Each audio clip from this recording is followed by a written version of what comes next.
APJ Abdul Kalam ಶಾಲೆಯಲ್ಲಿ 76ನೇ ಗಣರಾಜ್ಯೋತ್ಸವ ಆಚರಣೆ.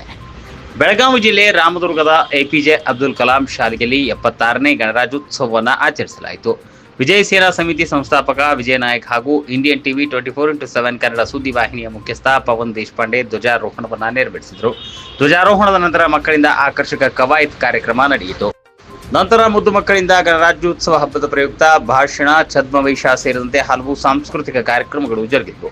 ಈ ವೇಳೆ ಡಾಕ್ಟರ್ ಎಪಿಜೆ ಅಬ್ದುಲ್ ಕಲಾಂ ಶಾಲೆಯ ಮುಖ್ಯಸ್ಥರಾದ ಎಂಎಸ್ ನದಾಫ್, ವಿಜಯ ಸೇನಾ ಸಮಿತಿಯ ಸಂಸ್ಥಾಪಕರಾದ ವಿಜಯ ನಾಯಕ್, ಮುಖಂಡರಾದ ಶಿವಣ್ಣ ಅಂಗಡಿ, ಪತ್ರಕರ್ತರಾದ ಪವನ್ ದೇಶಪಾಂಡೆ ಸೇರಿದಂತೆ ಶಾಲೆಯ ಶಿಕ್ಷಕರು ಹಾಗೂ ಮಕ್ಕಳು, ಪಾಲಕರು ಉಪಸ್ಥಿತರಿದ್ದರು. ವರದಿ ಪ್ರಕಾಶ್ ಕಟ್ಟಿ, ರಾಮದುರ್ಗ.